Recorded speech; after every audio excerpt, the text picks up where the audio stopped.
Ito puno na ng siniguelas yan. So siniguelas farm to. Tingnan mo kung paano kapula yung bunga niya. Ganda.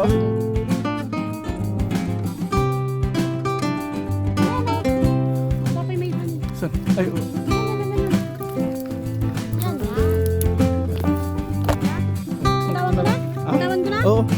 Ito ka binili yan, baka matalas lang pa. Yan lang, ban, sarap na bunga. Banan. Ito mo yung laman niya. Wow! Sarap. Yan, ang dami oh.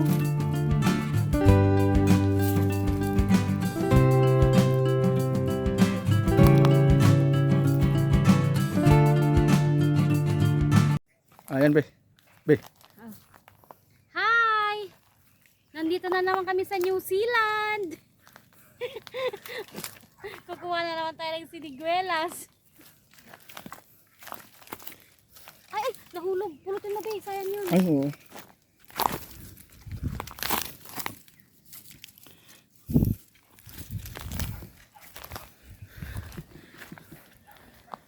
Hello, good morning. Ay, good morning tuloy. Magandang hapon sa inyong lahat, mga kalabarkada, no? Bali, nandito ulit kami sa New Zealand. New Zealand para sa mag-fruit picking na naman tayo ng siniguelas. At pero ngayon, may iba tong lugar kung saan tayo ha-harvest ng siniguelas, mga kalabarkada. So, nandito pala tayo sa New Zealand. lupain ng aking dakilang ama. Bali, ipapakita ko pala sa inyo yung siniguelas farm ni Daddy. Bali, nandito na pala tayo sa taas, no? Paano kaya to? So, umpisahan siguro natin dun sa baba. Ipapakita ko muna saglit yung sinigulasan namin dito. Kasi hindi na ako nakapag-vlog kanina kasi nagmamadali kami kanina na manungkit. Gawa nga nung makulimlim kasi kanina, mga kalabarkada. So makikita nyo, bababa tayo, bababa pa lang tayo, papalabas tayo. Ito yung lupa ni Daddy dito sa Bulinaw. So ang dami kasi dito, mga kalabarkada, yung puno ng siniguelas. So bali, umpisan natin dun sa baba, no? So, hindi kasi ako nakapag-vlog kanina, sorry talaga. Alright.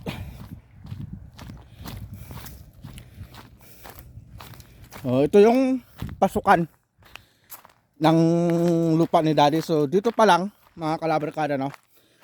Ito puno na ng siniguelas yan. So siniguelas farm to.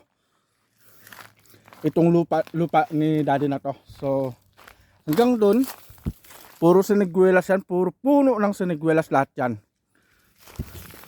So babalik tayo doon. So napakita ko lang dito sa baba yung entrance ng lupa ni Daddy, no?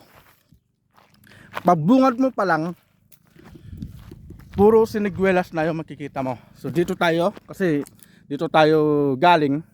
So dito tayo. Kasi nakita nyo na yung doon, no? Alright. So ay, ito, mga kalabarkada, no? Puno na lahat yan ng siniguelas. Ayan, no? Siniguelas farm ni Daddy.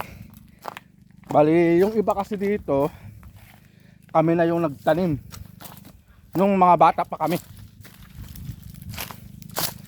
So ngayon, pinapakinabangan na namin, diba? Ilang taon lang yung lumipas, napapakinabangan na namin yung mga tanim namin. So mamaya, pagkukuhanan natin lahat yan ng bunga. So ayan, mga puno ng siniguelas yan. Daming bunga, oh.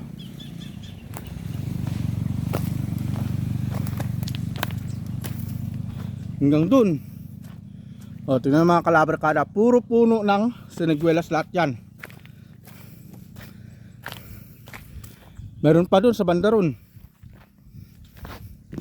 So yan lahat yung haharbisan natin Alright. Nakita nyo, no? Puro puno ng siniguelas lahat yan.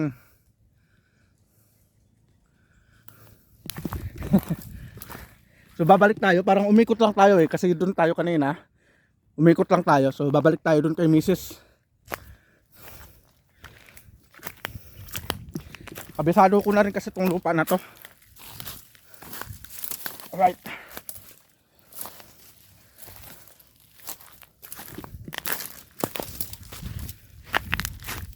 Ah.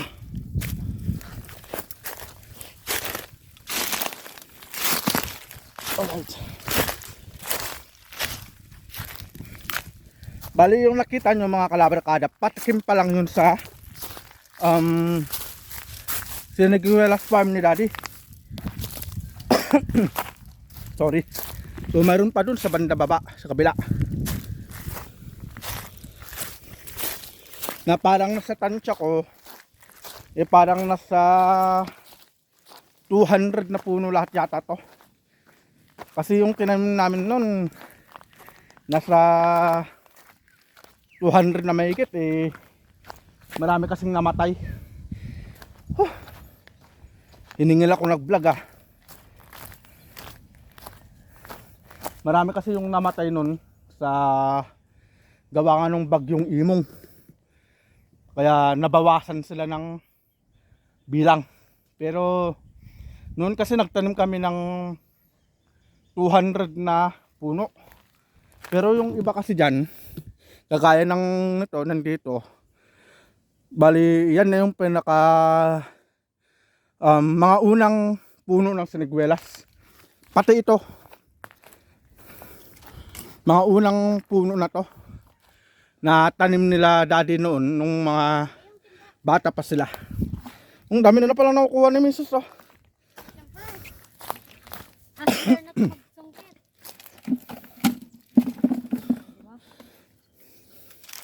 Alright, so manunungkit muna tayo mga kalabarkada. Kasi wala tayong makukuha.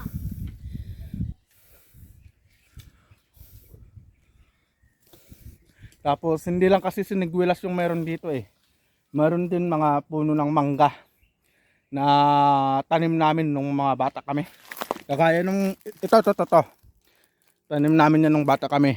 Tapos yung nandun yung mangga dun. Ito kasi matagal na tong puno, kagaya nito Nabuwal yan nung bagyong Imong dito sa Bulinaw. Ngayon napakalakas yung bagyo na yun Kaya marami yung puno ng siniguelas na matay, na nabuwal.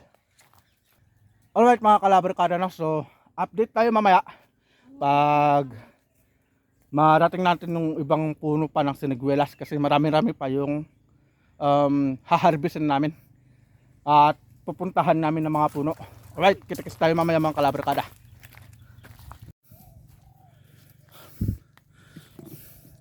Alright mga kalabarkada, so lumipat na kami sa kabilang puno. Bali dalawang puno na naman tong pagpipitasan natin. Andun si Mrs. Ito yung mga puno na huling na itanim noon. So ganito kababa, mabababa pa, hindi kagaya naman nandun na matataas na.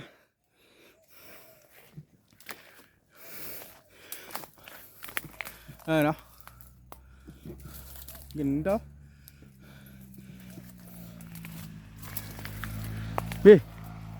Ganito.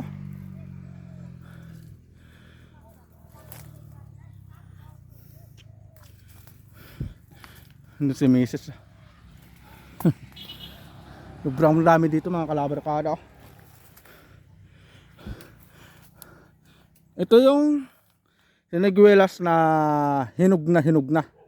Kagaya na to.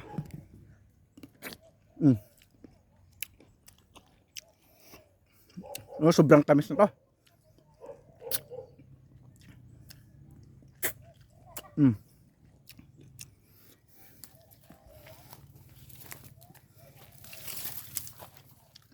Alright.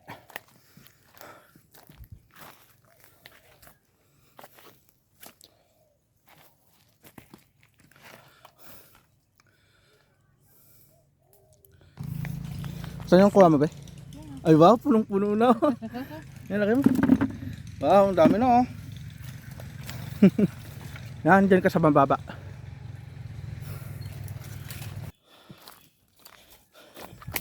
Grabe. Alright mga kalabar, kada update tayo.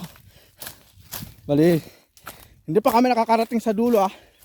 Bali, andito pa lang kami sa pang 1, 2, 3, 4, 5, 6. Pang 7. Ang ginagawa mo be? Abutin mo.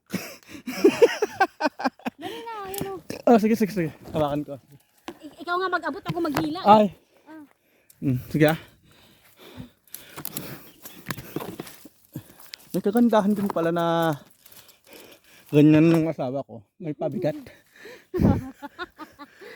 Baliw ka. Dali. Marami pa. Buti na lang mabigat ako. Wala na. Ayan o. Dapat may dyan eh. Saan? Ay, oo. Yan. Yan. Yan na. Bitawan ko na? Ah? Bitawan ko na? Oo. Tumabi ka dyan, baka matalasikan ka. Aray ko. Sige. Malis ka dyan.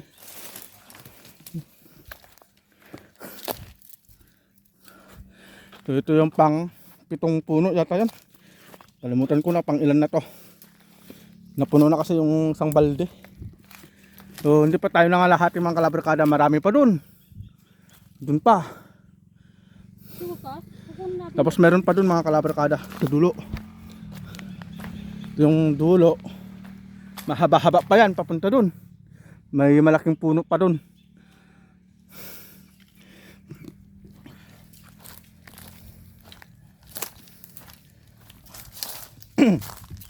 Kada bakasyon kasi mga kalabarkada nung high school pa ako nun o elementary yata, nandito na kami nagtatanim ng siniguelas, kaya alam ko na yung future ko na ako na talagang magsusungkit ng siniguelas dito. Bata pa lang ako, ito na yung pinapamana sa akin ng tatay ko.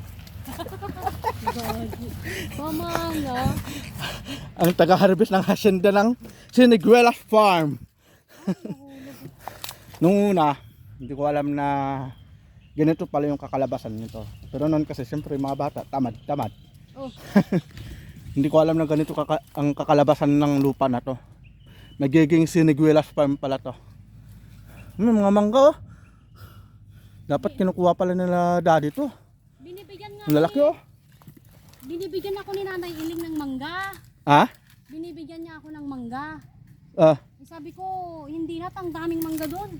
ang dami nga doon sa bahay. Oo. Mm. Sabi niya, native naman. Sabi niya. Oh, native nga. Native lot yan. Hindi, doon kay Nanay Iling. Ay, doon? Oo, Ay, yung voluntaryo? Oo. Oo. Binibigyan niya ako eh. Marami doon, sabi ko. Pinakuha mo sana para matikman natin yung mangga nila. O, di mamaya, sabihin mo sa kanya.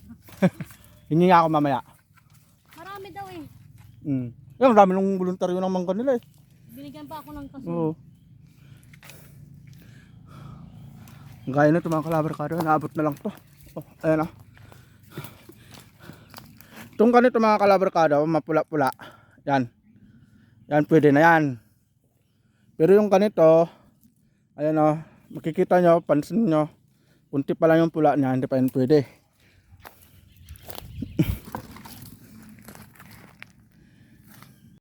Alright mga kalabarkada, no? So, ito yung kalagitnaan ng Siniguelas Farm ni Daddy, no?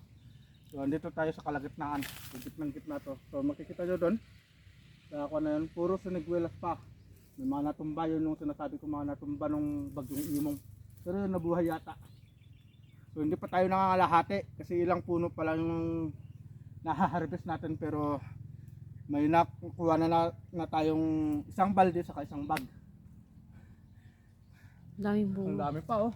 Dami pa dito.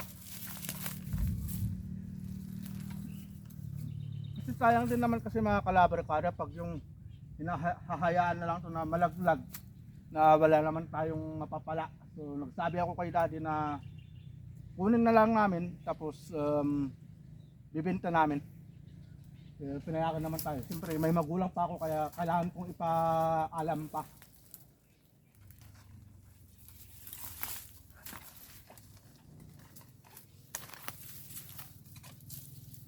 Maganda ng bunga nito mga kalabarkada. Itong puno na to.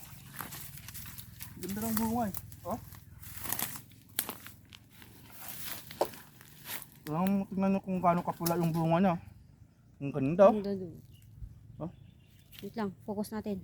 Ganda ng bunga. O yun. Ito yung yata yung binabanatan ni Mrs. kanina. Kinakain niya eh. Tamis eh. Ganda ng bunga nito. Itong puno na to. Pulutin mo yung isa, sayang. Abe. Kainin mo na yan. Masarap yan. Tamis nga eh. Yan oh.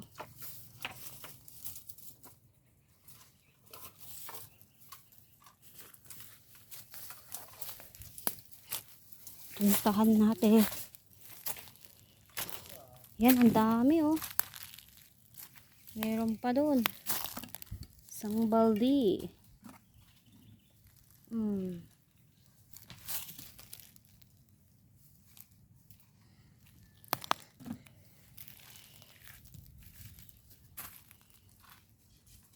Kadaanan natin. Ha?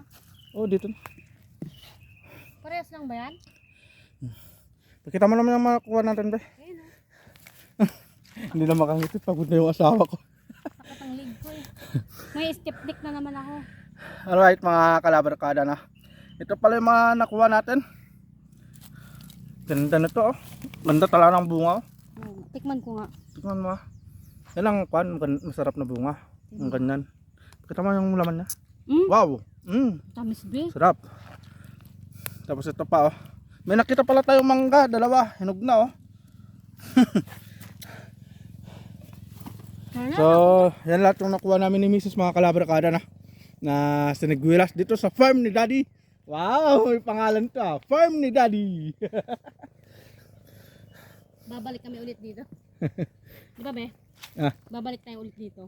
Oo, babalik pa tayo. Huwag nating hayaan na kwento. Alam niyo na mga kalabarkada yung mga vlog natin ngayon. About sa fruit picking sa New Zealand. New Zealand to. Di ba? Yung mga vlog sa Facebook ngayon, puro New Zealand. O, di New Zealand din. Puro New Zealand eh. Ba't hindi nyo i-vlog yung puro Pilipinas naman? So, New Zealand din to. New Zealand to. New Zealand na puro kawayan.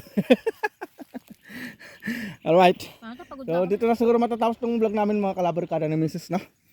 At nakarami kami ng kuha ngayon. So, mas marami kahapon. O ngayon.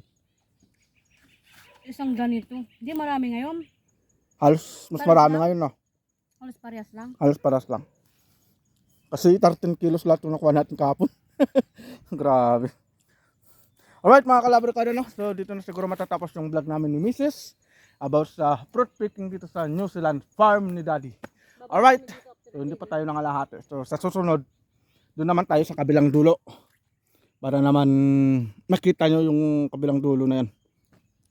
Alright. So dito na matatapos mga kalabarkada. So ingat po tayong lahat and God bless po. See you po sa next na vlog natin.